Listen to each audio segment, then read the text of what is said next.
Pourquoi est-ce qu'on veut aller dans l'espace, en orbite ou sur la Lune? Il y a bien sûr la volonté d'exploration, la curiosité humaine, la connaissance scientifique. Mais quand l'effort à fournir se compte en milliards de dollars, ces considérations se heurtent vite à de dures réalités économiques. Aller dans l'espace, ça coûte très cher, et si on n'en tire aucun bénéfice tangible, c'est simplement un calcul perdant sur le long terme. En orbite basse, l'humanité a commencé à trouver des usages réels. L'observation de la Terre, la navigation GPS, les télécommunications nous profitent à tous et peuvent justifier des efforts énormes nécessaires pour soutenir des flottes de milliers de satellites. Le vol habité reste une équation plus difficile à résoudre. La NASA souhaite déléguer la gestion des stations spatiales au privé pour créer une sorte d'économie du vol habité en orbite basse. La destination suivante, c'est la Lune. Toute la planète, ou presque, travaille à ramener des humains sur notre satellite, au tournant de la prochaine décennie. Les missions robotiques sont fréquentes et la tendance est à l'accélération. À court terme, cet effort est porté par des fiertés nationales et les budgets des agences publiques, en d'autres termes, l'argent des impôts. Mais cela ne peut durer qu'un temps. Personne ne veut que ces impôts servent à des buts improductifs. Et un jour ou l'autre, le contribuable est en droit de se demander qu'est-ce qu'on va faire au juste sur la Lune. C'est cette question qui va nous intéresser ce mois-ci. Et pour y répondre, on va s'appuyer sur un rapport de la DARPA. Quand elle ne travaille pas sur des avions fantômes ou des gadgets dignes de James Bond, l'agence d'innovation de défense américaine se pose des questions sur le futur en général. Et là, ça tombe sur un de nos domaines de prédilection, l'espace et l'exploration de la Lune. Il y a quelques semaines, la DARPA a ainsi publié un guide de l'économie lunaire. Il expose sur plus de 200 pages les réflexions de dizaines d'auteurs sur ce qu'on pourrait faire à long terme sur la Lune. Comment notre satellite pourrait bénéficier à la Terre et à tout le système solaire, pour qu'on ait de vraies bonnes raisons d'aller sur la Lune et d'y rester.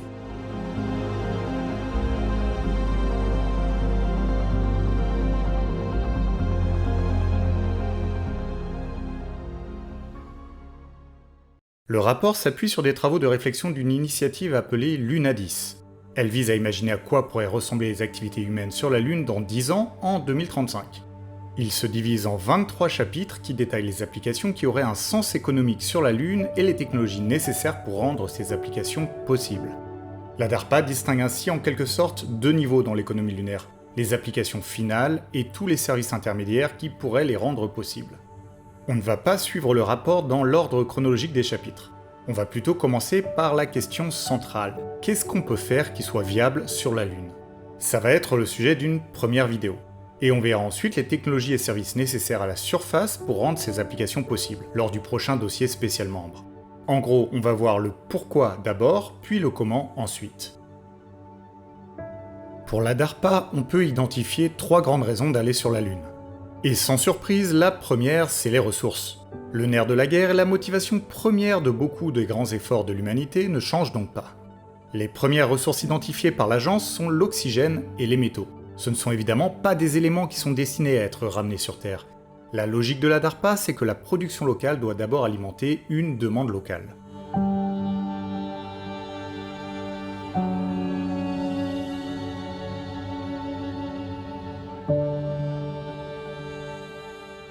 La question centrale est celle-ci. À partir de quand devient-il plus rentable de produire sur place que d'importer depuis la Terre? Tout est question d'énergie. L'agence identifie 2 procédés qui permettraient d'extraire de l'oxygène, de l'hydrogène et des métaux à partir du régolithe lunaire. L'électrolyse de régolithe fondu et la réduction carbothermique. Dans un premier temps, ces procédés pourraient être implémentés de manière expérimentale et ne seraient pas compétitifs. 1 kilo d'oxygène produit sur la Lune coûterait beaucoup plus cher qu'un kilo d'oxygène ramené par Starship depuis la Terre. Mais avec une énergie de plus en plus abondante et de moins en moins chère, la relation finirait par s'inverser. Ce tableau propose par exemple des prix qui pourraient être atteints avec une puissance électrique disponible se comptant en mégawatts, via des panneaux solaires ou des mini-réacteurs nucléaires. Pour l'oxygène ou l'eau, il devient possible de proposer un prix 25% moins cher que ce que cela coûterait ramené depuis la Terre, même avec un Starship au top de ses promesses. C'est là que la boucle vertueuse pourrait commencer à se mettre en place. Tous les acteurs présents sur la Lune voudraient naturellement acheter au moins cher et pousseraient donc au développement accéléré du minage lunaire.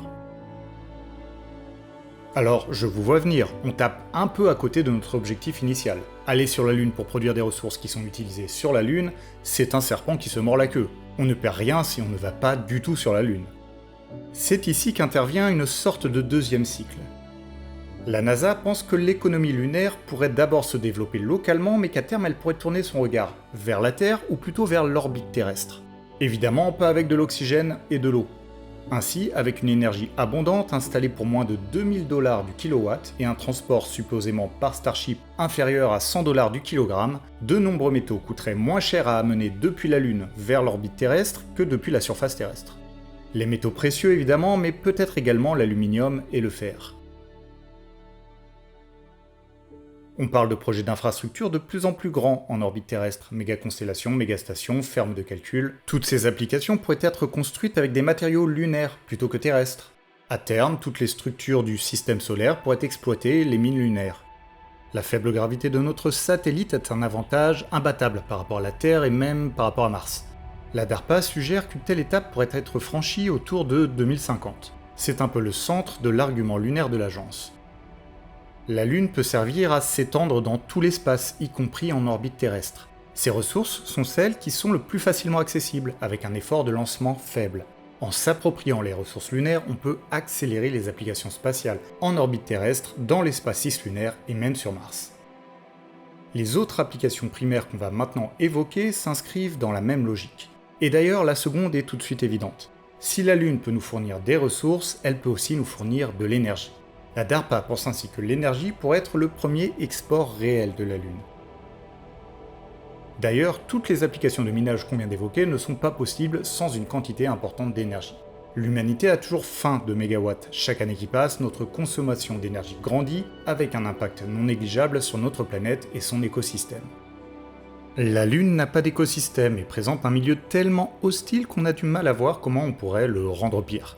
La surface est balayée par un bombardement radioactif 200 fois plus intense que sur Terre. Les températures passent du beaucoup trop chaud au beaucoup trop froid. L'air ne peut pas être pollué puisqu'il n'y a pas d'air. Bref, sans vie locale à préserver, l'humanité peut déployer son appétit énergétique presque sans barrière.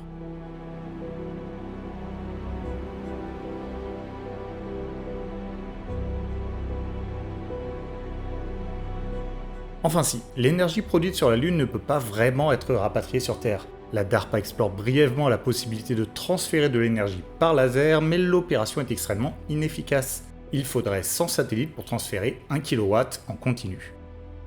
Plutôt que d'exporter son énergie, essentiellement solaire, la Lune pourrait servir à délocaliser certaines des applications les plus gourmandes de la Terre. Le plus simple est tout ce qui est immatériel, les serveurs, le calcul, les applications d'IA. Il y a une grosse limite par rapport à des infrastructures en orbite terrestre, la latence. Chaque commande envoyée met un peu plus d'1 seconde à faire le trajet à la vitesse de la lumière. Il faudrait donc réserver cette énergie à des applications qui n'ont pas besoin d'être très réactives. Le bonus par rapport à l'orbite terrestre, c'est que le froid est plus facilement accessible. On pourrait même imaginer des centres de calcul qui vendent leur chaleur résiduelle pour miner de la glace d'eau dans les cratères du pôle Sud. Enfin, la troisième application fondamentale combine les deux premières. Une fois qu'on a des ressources et de l'énergie en abondance, on peut transformer la Lune en immense hub manufacturier. Une sorte d'usine géante qui peut livrer dans tout le système solaire. Il y a là aussi des applications qui sont plus intéressantes que d'autres. Les tables des écoles de la Terre ne seront jamais fabriquées sur la Lune. Les procédés explorés par la DARPA permettent cependant d'envisager une production importante de métaux et de semi-conducteurs. On peut les utiliser pour fabriquer des panneaux solaires, des satellites, des infrastructures, des habitats, les possibilités sont sans fin.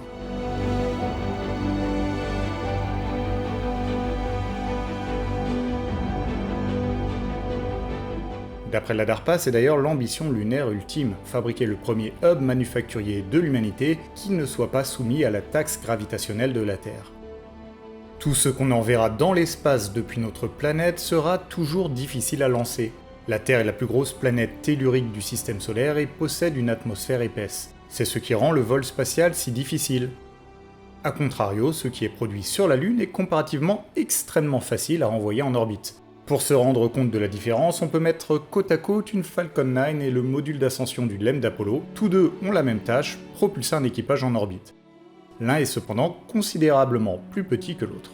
La Lune pourrait ainsi servir à la fabrication et au lancement des constellations futures de la Terre, ou des mégastations que certains nous promettent. On peut même se projeter encore plus loin. Si un jour l'humanité veut créer une sphère de Dyson autour du Soleil, les matériaux lunaires pourraient être les plus intéressants. Pour la DARPA, à long terme, industrialiser la Lune, c'est donc s'affranchir des capacités de production de la Terre et de leur énorme coût gravitationnel.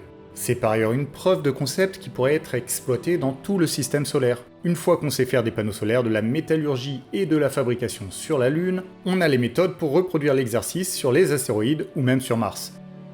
L'humanité peut amener son appareil productif presque n'importe où dans le système solaire.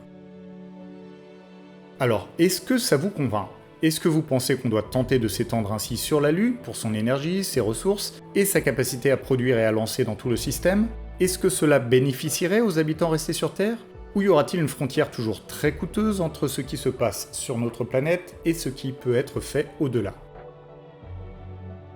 Après cette épineuse question du pourquoi, on va traiter dans 2 semaines la question du comment. C'est le cœur du rapport de la DARPA. Quelles technologies peuvent dans un premier temps permettre de développer une économie lunaire, puis de l'étendre dans le système solaire, voire dans des applications bénéfiques à la Terre ? J'ai en tout cas hâte de lire vos réflexions sur le sujet dans les commentaires.